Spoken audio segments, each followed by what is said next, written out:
오늘도 하나님 말씀의 은혜가 우리 성도님들과 함께 있기를 간절히 바랍니다.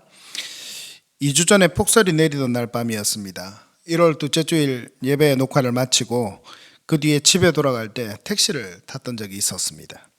12시가 넘어서 눈길을 걸어가려니 위험하다고 아내가 말리는 것이었습니다. 나이가 먹어가면서 깨닫는 것이 있습니다. 아내 말 잘 들어야 한다는 것입니다. 남자분들은 나이가 많거나 적거나 불문하고 이 말을 꼭 기억하기를 바랍니다. 택시를 타고 기사분께 말을 걸었습니다. 눈길에 너무 수고 많습니다. 그러면서 기사분은 친절하게 대답해 주었습니다. 또 물었습니다. 요즘 코로나 때문에 힘드시죠? 택시는 좀 괜찮나요? 그랬더니 대체로 먹고 산다고 이야기했습니다. 그러더니 앞에 가는 다른 회사 택시를 보고는 택시콜 제휴업체가 안 된 회사라면서 저런 택시를 보면은 꼭 한 번씩 손님이 이렇게 겹치는 때가 있으면 양보를 하고 자기는 그냥 지나간다는 것이었습니다. 저는 놀랐습니다. 왜 그러냐고 이유를 물어봤습니다. 자기 택시는 콜 업체 제휴가 되어 있으니까 그래도 콜이 자주 와서 손님을 일부러 길에서 태우지 않아도 된다는 것이었습니다. 그런데 콜 업체 제휴가 안 돼 있으면 그분들은 길거리에 있는 손님들을 태워야 되는데 자기까지 길거리에 있는 손님들을 다 태우면 그 콜 업체가 안 돼 있는 분들은 먹고 살 길이 막막하다. 그러면서 같이 먹고 살아야지요. 그렇게 그분이 이야기하는 것이었습니다. 저는 정말 놀랐습니다. 왜냐하면 제가 운전하면서 수많은 택시를 봐도 서로 손님을 태우려고 난리치는 택시들은 많이 봤지만 그분처럼 다른 사람을 먼저 태우라고 손님을 양보하는 택시 기사는 있다고 한 번도 생각해 본 적이 없었기 때문입니다. 그러면서 저는 그분에게 이야기를 했습니다. 사장님 같은 분만 있으면 세상이 참 더 살기 좋겠네요. 정말 대단하십니다. 그리고 정말 잘하셨습니다. 그리고는 제 마음이 참 따뜻해지는 것을 느낄 수 있었습니다. 택시를 내리면서 속으로 생각했습니다. 묻지는 않았지만 저분이 꼭 예수 믿는 분이었으면 좋겠다. 저는 그렇게 생각을 했습니다. 그냥 선행이 아니라 그분이 예수를 믿는 사람이라면 바로 성경에 말씀하는 예수의 향기를 품어내는 그런 사람이 아니었겠는가 하는 것입니다. 여러분, 예수를 그리스도로 믿고 있습니까? 그렇다면 예수님을 믿는 향기를 품어내는 그런 믿음의 사람으로 살아가는 은혜가 여러분에게 있기를 간절히 축복합니다. 오늘 코로나19와 함께한 지는 1년이 되었고 2021년 1월의 네 번째 주일입니다. 사랑하는 성도 여러분은 어떻게 살아가고 있습니까? 그리고 어떻게 한 해를 살아가려고 하고 있습니까? 예수를 그리스도로 믿는 그리스도인인 우리는 과연 어떻게 살라고 하나님은 우리에게 말씀하실까요? 오늘 본문에 들어가서 오늘 말씀은 로마서 12장 1절에서 2절 말씀입니다. 신앙생활을 좀 하신 분들은요, 오늘 이 말씀을 많이 들어보았을 것입니다. 간단하게 설명하면 로마서는 1장부터 11장 그리고 12장부터 끝까지 두 부분으로 구성이 됩니다. 11장까지는 은혜로 받은 구원, 한번 따라하겠습니다. 은혜로 받은 구원, 은혜로 받은 구원에 대한 말씀입니다. 그리고 12장부터는요, 구원받은 사람의 삶에 대한 말씀입니다. 그러니까 11장까지 은혜로 우리가 받았다, 우리에게 자격이 없다, 우리는 정말 엄청난 죄인이다.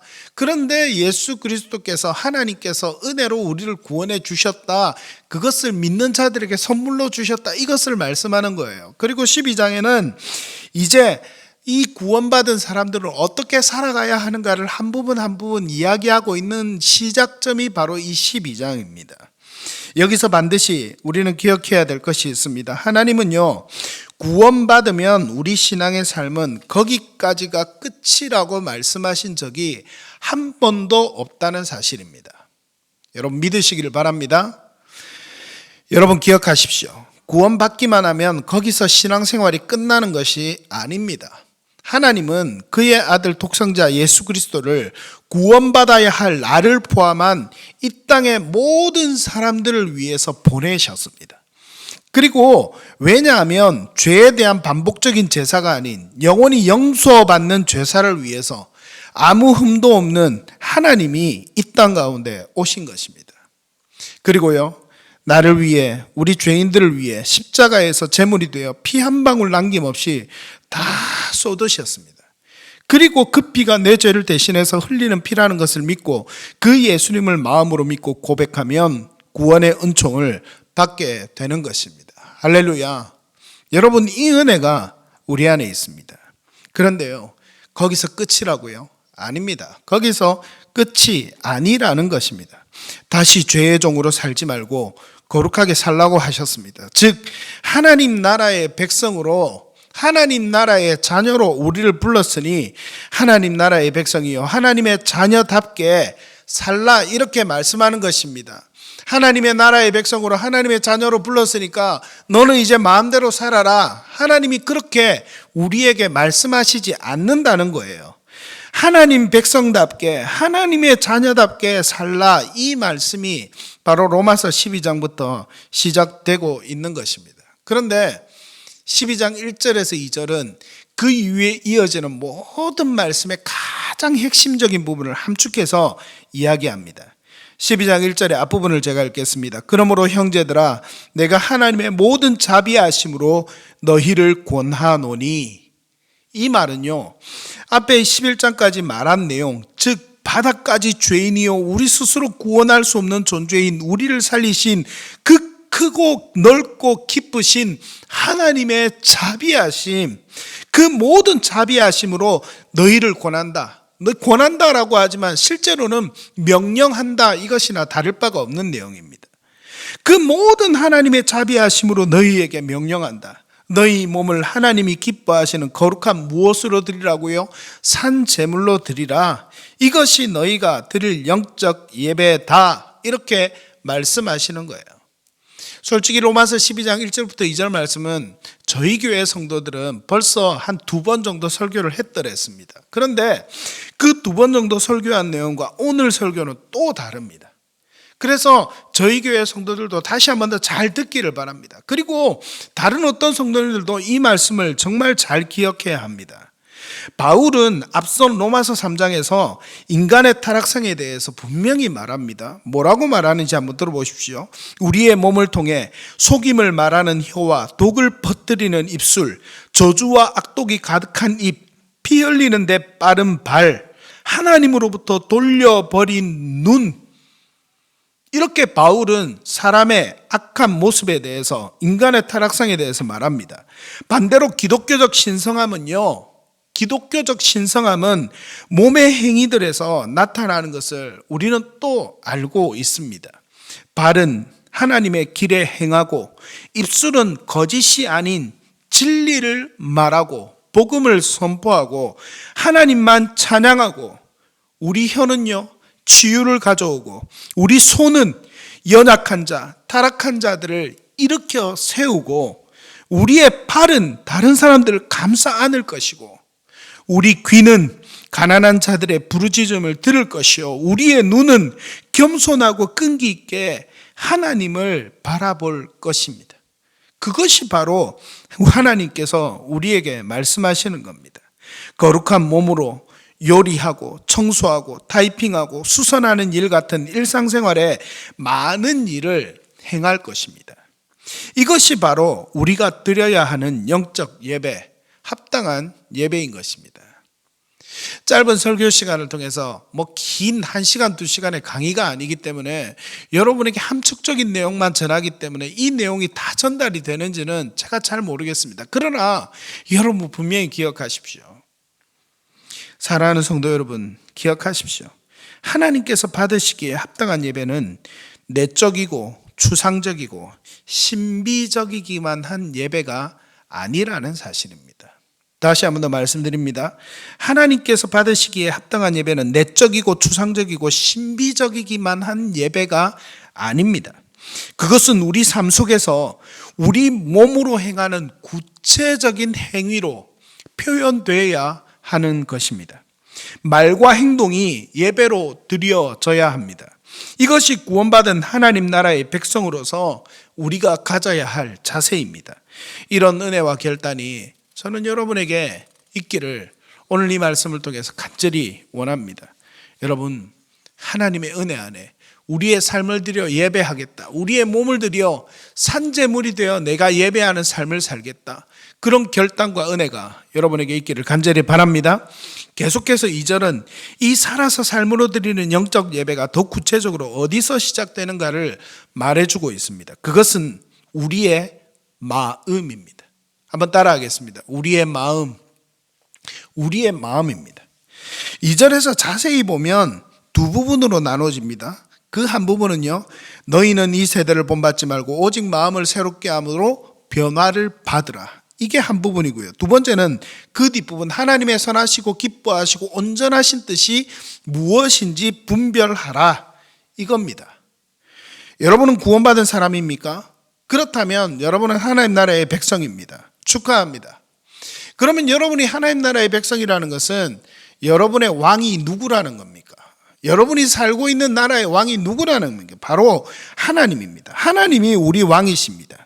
그런데요, 성경을 보면 그 하나님의 뜻은 항상 선합니다. 완전합니다. 그러므로 우리는 그분을 신뢰해야 합니다. 하나님 나라의 백성은 그분의 뜻을 따라 살면 됩니다. 왜냐하면 선하시고 완전하신 뜻이기 때문에요. 마치 부모를 거역하며 살아가는 자녀들이 있는 가정은 흔히 말하는 콩가루 집안이 됩니다. 그런 콩가루 집안이 되면 안 됩니다. 지도자와 국민들이 뜻이 분열된 그런 나라는 바로 서지 못합니다. 하나가 되어야 합니다. 하나님의 뜻은 우리를 항상 선한 길로 인도하시기 때문에 그분의 뜻을 알고 따라 살면 됩니다. 그런데 그것을 위해 전제되어야 하는 것이 있습니다. 그것이 바로 이 세대를 본받지 말고 마음을 새롭게 하는 것입니다. 무엇을 새롭게 하는 것이라고요? 마음을 새롭게 하는 것입니다. 유명한 설교가요 신학자인 존 스토트 목사는 이렇게 말합니다. 인간은 천성적으로 모방적이기에 모델을 따라간다. 자기가 선정한 모델을 따라간다라고 하는 겁니다. 그런데 모델은 단 두 가지입니다. 하나는요, 소멸해버리는 이 세상. 또 다른 하나는 영원히 변치 않는 선하시고 기뻐하시고 온전하신 하나님의 뜻이 바로 그것입니다. 그리고 다른 신학자들의 표현을 가져와서 이 앞부분을 번역합니다. 오늘 우리가 로마서 12장 2절 이 읽었던 앞부분을 이렇게 번역합니다. 이 세상의 외적이고 덧없는 풍조를 받아들이지 말고, 다시 한 말씀드립니다.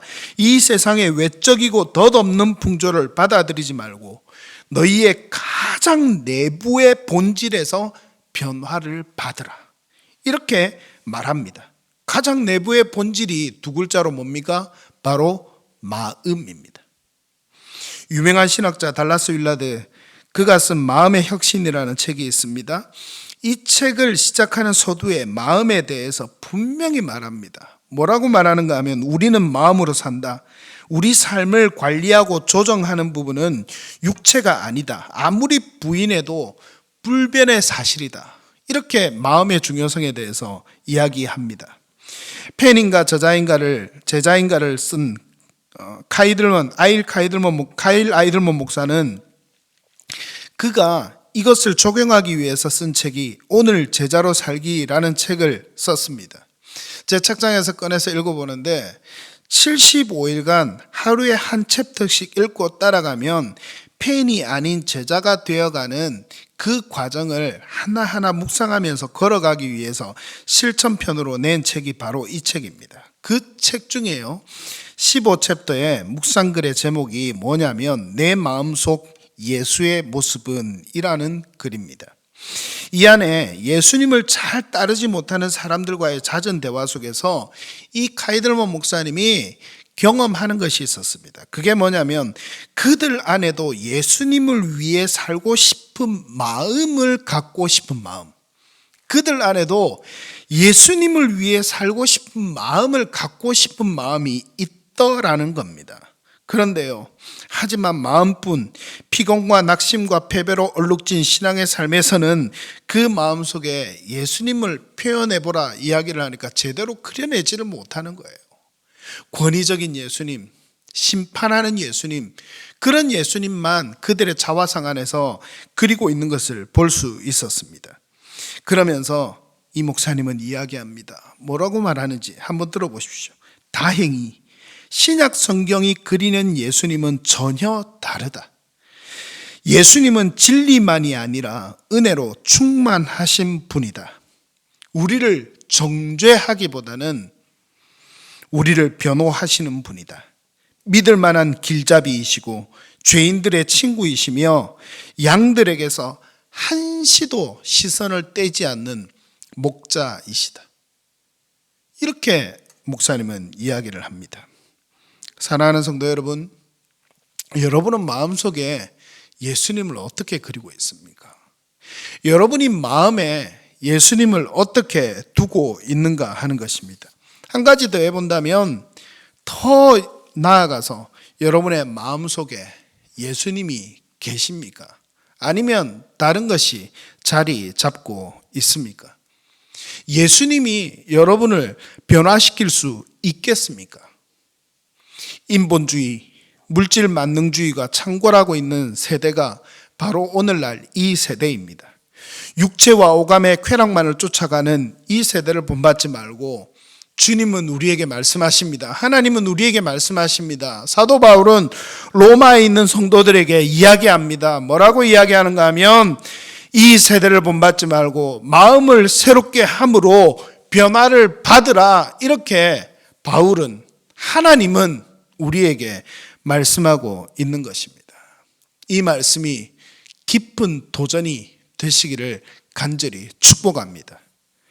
말씀을 정리하면서, 근래에 목사의 가정에서 자란 자녀들이면서 오랜 기독신앙을 가졌던, 외적으로는 아름다웠던 가정의 부모들이 너무나 사회에 큰 분노를 던져주는 그런 주역이 된 것을 여러분은 알고 있을 것입니다.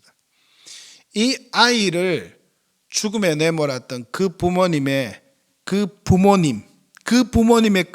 목사님을 잘 아는 분이 제가 아는 목사님 중에 있기도 했다고, 나중에 이야기를 듣고 참 먼 이야기가 아니다, 이렇게 생각이 들었습니다. 여러분도 분노하면서 한편으로는 너무나도 창피한 마음이 들지 않았습니까? 저도 누구보다도 그 마음이 강했었습니다. 저는 비록 작은 교회이지만 교회의 지도자 중 한 사람으로서 너무나 참담한 심정이었습니다. 그것은 우리 목회자들이 가지고 있는 모든 교회들의 공통적인 숙제이기 때문입니다. 모양만 그리스도인인 성도, 그런 사람이 되면 안 됩니다. 모양만, 외면만 그리스도인이다, 예수 믿는다, 나는 교회 다닌다, 그런 성도가 되면 안 됩니다.